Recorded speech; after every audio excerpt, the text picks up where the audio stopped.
It's a joy to be with Sabine Sramek today. Sabine is a part of the German Fresh Expressions team.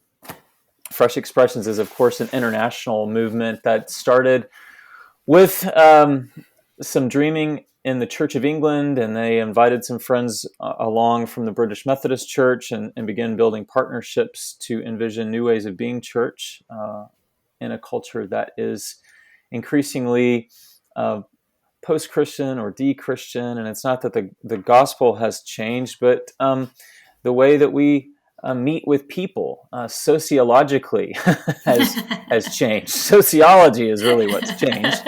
And so Sabine is a sociologist, actually, and is we're going to have a bit of a discussion here related to culture and new ways of church, and from a sociological perspective, from a European perspective, keeping in mind that Europe is a big place with lots of migration and refugee resettlement and so many layers and variables. But it's a pleasure, Sabine, to have you with us. Thank and you. I look forward to what you'll have to share with us today. So tell us a little bit about yourself, first of all, before we launch in. That question was not on the list I prepared for, but I try to answer it anyway. Yeah, my name is Sabine. I do live in the south of Germany. I'm married. I have a daughter. She's 9. She's becoming 9 in 2 weeks now. And what shall I say? I'm a member of a Baptist church, but now I attend the Protestant church here in the south. And I've been working for Fresh Expressions for the last 7 years. Yeah. So, okay. Yeah. Good. And thanks for having me. And it's a pleasure to be here and to talk to you, Gannon. And yes. So thank you. Looking forward to it. Yeah. So you are a sociologist by training. By training, yeah. and so I'm just wondering how you have leveraged that experience in ministry, working with Fresh Expressions, and maybe you can share with us a bit about what trends you're seeing related to the church around Europe. What's hopeful? What's troubling? What are you seeing? Yeah, it's an interesting question. As I said before, Europe is a big continent, and there are a lot of different cultures. But I think it's safe to say what you can say is that we have seen over the last decades or a couple of years a rapid decline of institutional religion, that people stop going to church, and therefore also their children stop going to church. Though we have really a generational cut, basically. So the new generation that's emerging now, the teens, they don't see church life or religious life as a major part of their lives actually anymore. And this will have an effect, I think, which we will see in the next 10 to 20 years, and this will be massive. Because so far, a lot of people are still going to church on Christmas and the feast days and stuff. But what we will expect is that this won't continue to happen in the way we are used to. And this means that Europe basically is changing from where religion used to be part of life to a place where religion or religious practices will be mostly lived out in the private sphere. So won't be a common topic to talk about. And so the question is how does the church react to this, or how does church life then happen if a lot of people are not attending church anymore? And this is the question I think the continent is facing, the European continent. And if you want some figures, I can give you also some figures and dates, because I've just read the mission report, the European mission report from 2021. And it says there that only, especially in the Scandinavian countries, and the UK is a bit bit different. It's more secularized than the rest of Europe. It's 10 years ahead or so. So if you're to the UK, we can see where the rest of Europe is heading. And it's over 50% of the people are not believing in God at all. And it says that only 1 in 20 Swedes or Norwegians is actually attending church service. So this is a trend that will continue. And so this is a major challenge for the church, I think, in the future. But it's not the end. And the churches they are trying to react to this kind of movement. And they have seen that they need to be united. So what kind of denomination is not, how can I say this? It doesn't matter whether you're a Catholic or Protestant anymore, or whether you're a Baptist church or Methodist. It's you have to work together because the numbers are declining, and the smaller you get, the more the need for cooperation and stuff. So these are also hopeful signs, and it's also saying that downsizing isn't the worst of things, because if your congregation gets smaller, then you get to know people a lot better. And so basically there's an emerge of a sense of discipleship and also prayer. I haven't seen the church praying as much in the last 2 years as I've seen it before, which is really encouraging. So it goes that the church actually recognizes its need for making disciples, for prayer and for unity. And these are really, really hopeful signs I'm seeing besides the declining numbers. So maybe church is moving into exile and it has to find its place there. So unpack that a little bit more, Sabine. Thanks for sharing. In the last 2 years, we've all around the globe experienced a similar thing. And the church has had to respond to this season of pandemic. I might even add pandemics, given in our country, the economic variables, the issues around racial justice. And so I'm wondering, if you could further unpack maybe some other signs of hope that you've seen, or some specifics around how you've witnessed the power of prayer in the life of the church.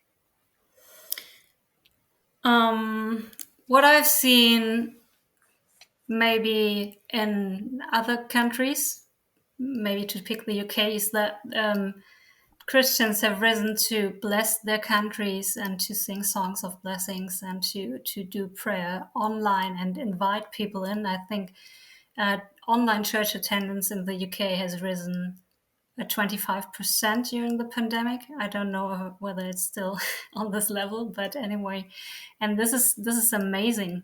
So I think if the church opens up and invites people in to pray and to celebrate and to lament as well and to grieve, I think a lot of people would join that. Unfortunately, I haven't seen this in Germany because the churches here, which has been actually a sad surprise to me, have basically closed the doors and excluded people because they were so fearful. And this is something I hope the church will overcome and invite people, to the God of hope, to the message of hope you have, and to invite praying and also lamenting and grieving. I think what the European church needs to find again is a way of grieving and lament and saying this is not the end. We have a God of hope. There's a place for lamenting, but there's also a place of celebrating and hope. And the hopeful signs I've seen is that, especially here in Germany and the church leaders I've been around, they have put in so much creative stuff on how you can do church without actually meeting, or you can meet outside, and they have done messy churches and all kinds of different stuff they have never tried before. And this is for German, this is really extraordinary because you can make so many mistakes, and we are very we try to avoid mistakes. So doing new stuff is really challenging for us, but I've seen so many people really put in so much work and ideas, and they have come up with some amazing stuff during the pandemic. And I hope this will continue. And I think what we've learned, especially from my German perspective is that it doesn't have to be perfect, but just pray and have a look what God's doing and then join in. And people will join in if you do it with all your heart and with the Spirit. So these are some hopeful developments. I hope that will continue after we come into a post-pandemic era, hopefully. Or at least an endemic era, as we're calling it. What about just can you give us a little bit of history and even sort of catch us up to how the German Fresh Expressions movement has evolved and over the years, and then how maybe it's responded in the pandemic season? Yeah. Well, it started basically in 2011 something, and it's been established in 2013, 14. So it's been around for a while, and it's safe to say that the Fresh Expressions movement has, like, their first aim was to encourage established churches and dioceses and to live out the Missio Dei. How do you pronounce this? Yep, Missio Dei, mission of God. Yep. Yeah, that's it. To explore new mission opportunities and stuff like this. And so after these 7 years, it's safe to say that this idea and this DNA has become the heart of the established church. It's in the middle, and people have recognized the need for this. So now, actually, the movement is in a transition phase. The question is now: so what's our priority now that we've established the brand, and we people know there's a need for missional communities. So what's our place now for the Fresh Expressions movement in Germany? And I think we're now in that place where we think we need to encourage people and to equip them to sustain their projects, and as how projects can be sustainable, and how could we as a network equip pioneers also with fundraising ideas and teachings and sessions. We have this Pioneer Academy where people can come and do a course on pioneering church ministry. And this is very, a lot of people join it. I don't know. So yeah, this is where we're at with the movement. We are trying to equip and give resources and basically just help people to connect with each other and try to encourage pioneers, because it's really hard in the institutional church to pioneer some stuff. There are a lot of downsides and obstacles you have to overcome. Absolutely, I'm aware. What about, so of what does a flourishing church look like? What are maybe some stories that you have where you've sort of seen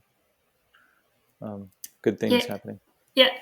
So within the Fresh Expressions movement, we have now we have established different streams, sort of Fresh Expressions, because we found that people get more involved if they have actually some idea how this may look like messy churches. You know messy churches, don't you? You do have them, yeah. And now with a rising Forest Church movement coming up, which is really exciting. This has especially developed during the pandemic because the only way to meet was outside. So there are a lot of Forest Church or outside church movements connecting now. We have a horse riding church, which is really cool. And so so for the flourishing things, I can tell you about one of my favorites. It's the Treehouse Camp. This is really cool. That you can come as a youth group or as an individual, and you build a tree house within 2 weeks. Some of them do have swimming pools in them, so they are really big. and this is really cool because there's a whole team of people committed just to be with you, to disciple you, to teach you, obviously, to teach you how to build tree houses as well.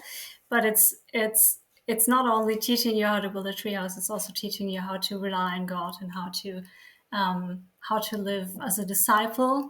And they invest in you, they commit to you, and then they celebrate with you after they've built the tree houses and stuff. So this is one of my favorites.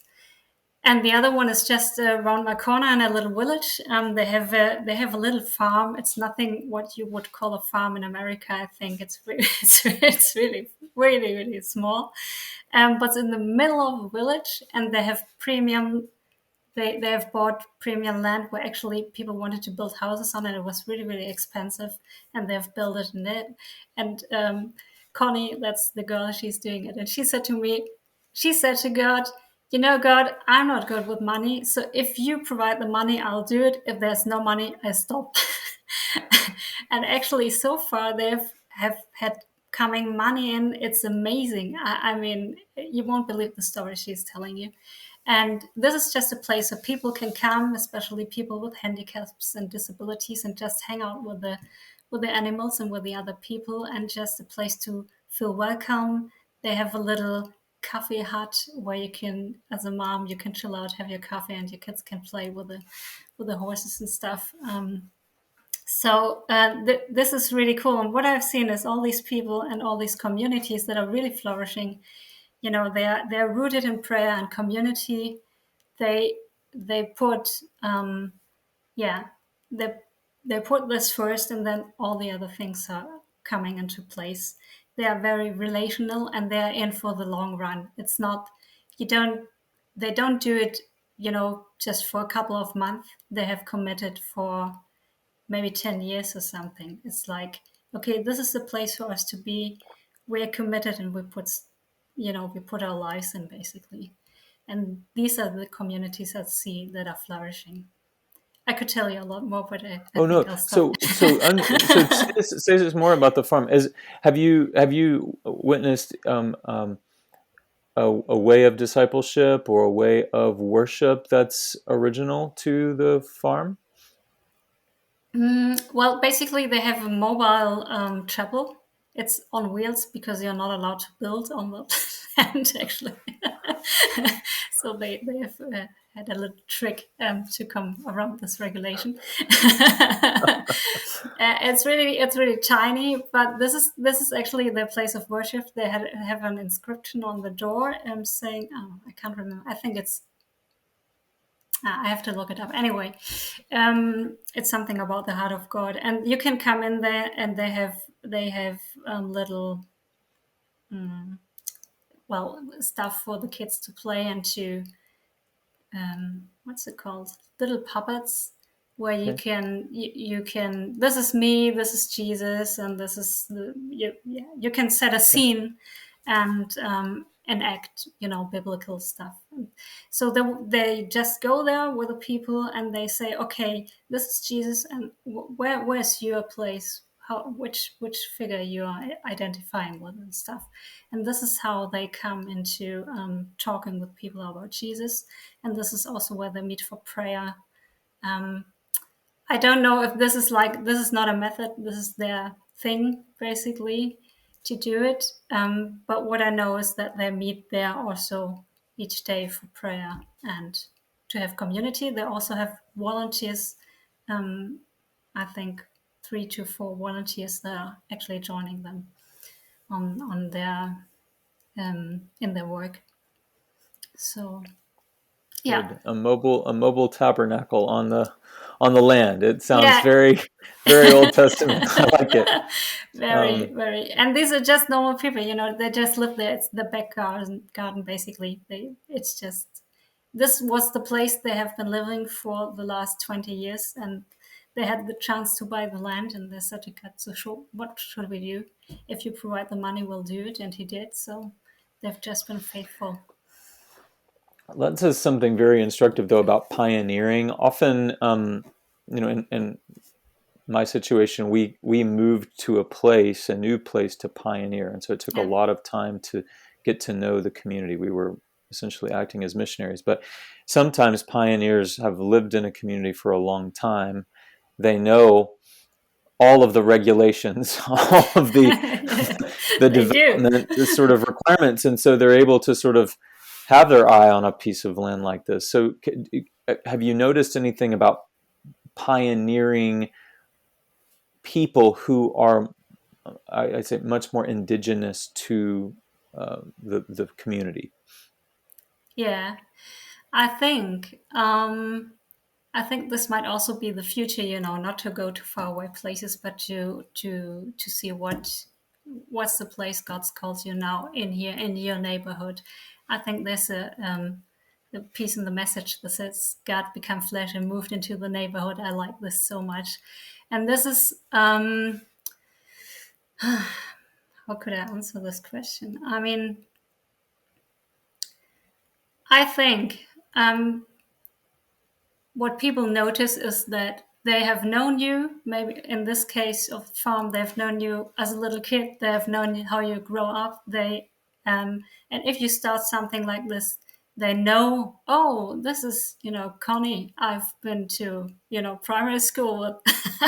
I've seen her run around in my back garden, and now she's doing this. And this intrigues people, I think, and it's also genuine. But for you, it's you have to be vulnerable. You have to open up your lives to people, and I think this is kind of scary, but it's really, really worth it. And I think God is using this. If you don't, if you move to another country, you can be somebody else. You don't have to show people everything you are and you feel, and you bring with you your family background. People might know, the odd aunt or uncle of yours.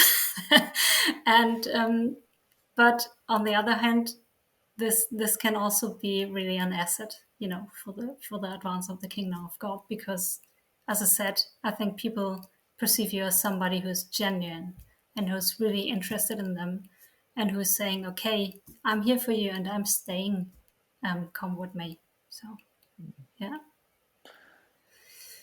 It's deeply encouraging for people who feel like they have to go great distances to pioneer. There is something to the credibility that people have in towns where they have been raised. We're all aware of Jesus's words that can't be a prophet in your own country, but sometimes there is a power of presence that draws people to the love of Jesus because you've been present and Yeah. things in common. If I may add, maybe it's interesting for you too. On that topic, the guy I've talking about the tree houses, they are now establishing a sort of new monastic kind of living in the woods. I think it's 3 people now. They've bought tiny houses, and they move in this in this place. And there has been a little. Well, there is a house. But it's been empty, and now the volunteers have moved in, and they will come with the tiny houses and actually live in a new monastic community within this sphere on this wood. It's really secluded. It used to be a village, but it's deserted now. So there's a street going there, but there's nothing else. And so I'm really interested to see how this goes. They will start in March, I think. So there's a new awareness of, I think, of commitment, I think you could say. Good. So, And that's yeah. the intersection between what we would call new monasticism and fresh expressions is very linked. And so a Yeah. new monastic community would be a group of people who are committing to live a certain way of life under Jesus, Yeah.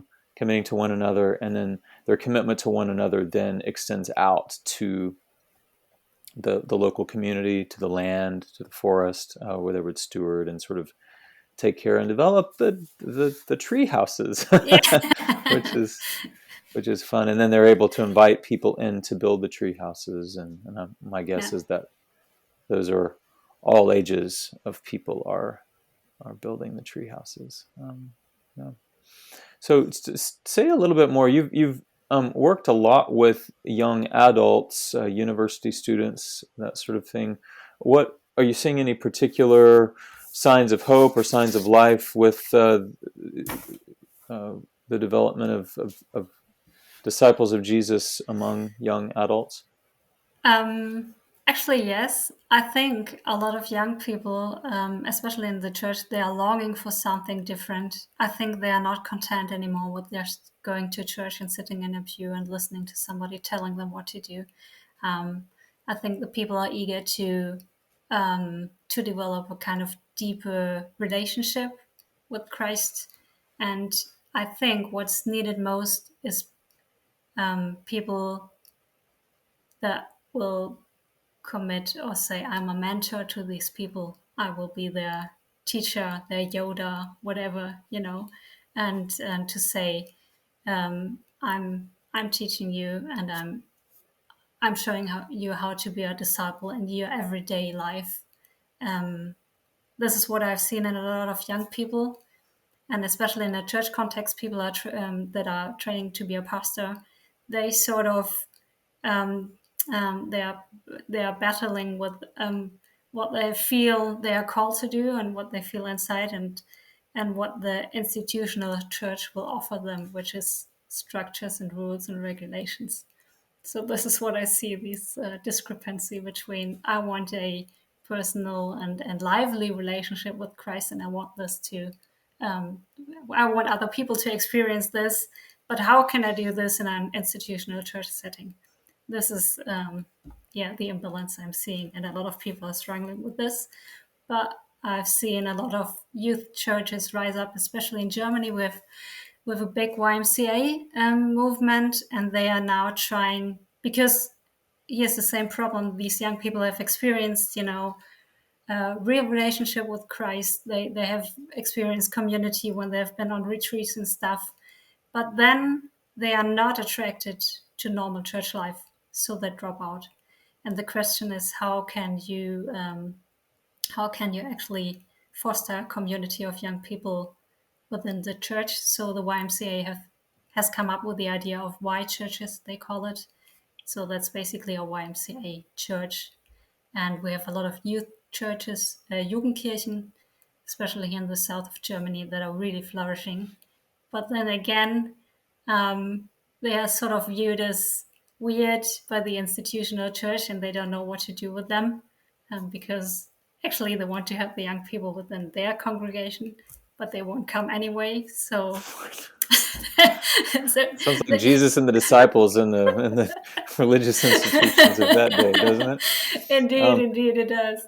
Tell us a little bit about what I mean. If you have experience in sort of being around one of the youth churches, sort of how do they function?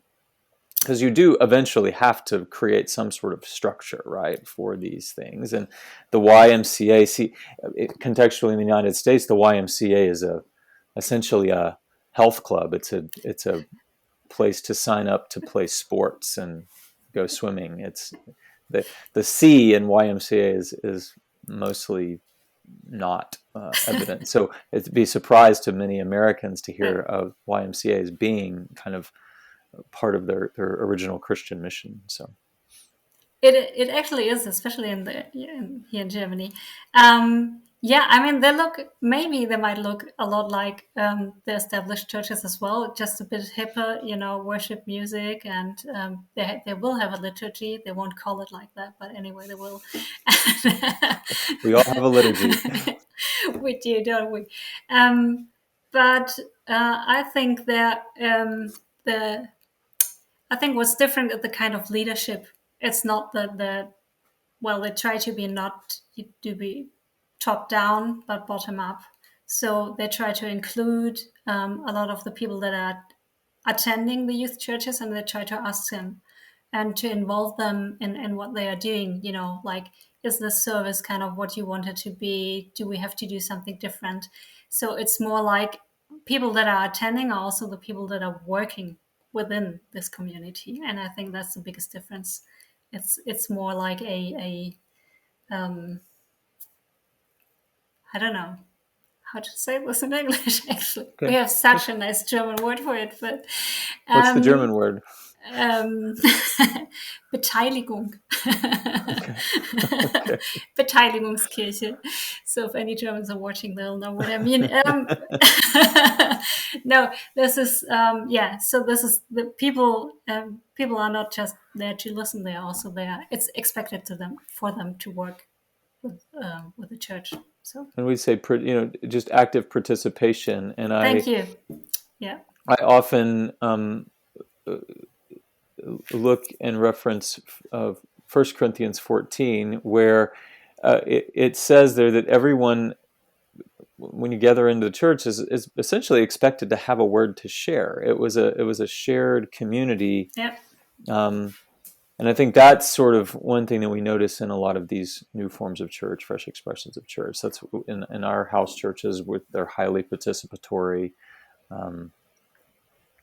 Our leaders don't preach. We facilitate a Bible-focused discussion. We use ancient ways of interpreting Scripture, but we rely on the community. Yeah.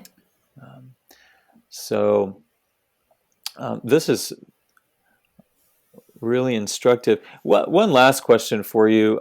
In terms of success or failure in your work and what you've learned from it, maybe one success, one failure, if I may be so bold. Okay. One success. Yeah, most of the time I'm working with volunteers, and this is where I've worked the last couple of years with. And I think that the success is that if you see people coming into a different kind of setting, it's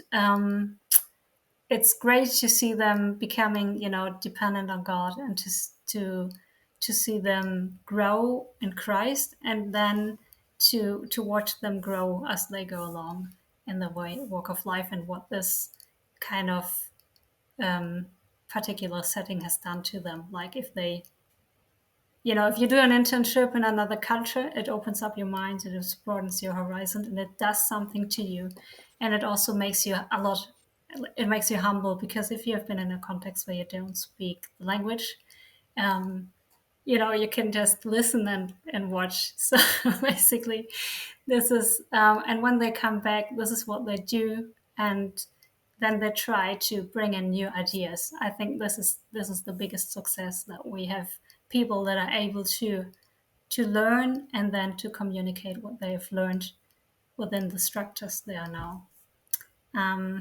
And for the failure, let me see. I did some notes on this.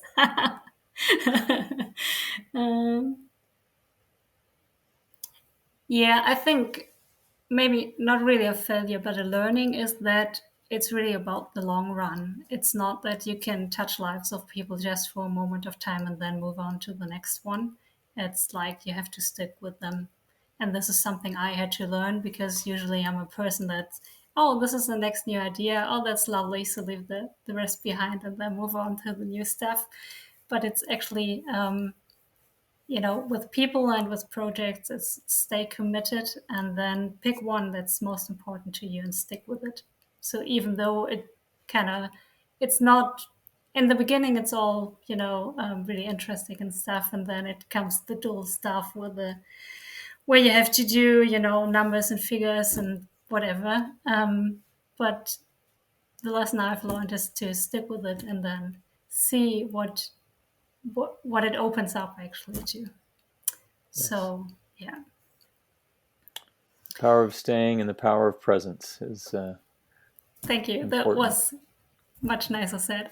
No, not at all. I mean, we've both been doing this work for a while, and you go through your honeymoon phase, your first couple of years where the sky's the limit, and then you sort of get into a situation where it feels very hard, and then I find if you can stick with something about 6-7 years, in terms of pioneering something new, you start seeing fruit. But you've got to get through that initial sort of wow, and then this is hard, and then you have to be able to begin giving away leadership, because in new forms of church, it's this is this is not something that most people are doing for their vocational work. It's discipleship is just emerging out of their natural life, and their leadership is emerging out of their natural life. And so then we have to give away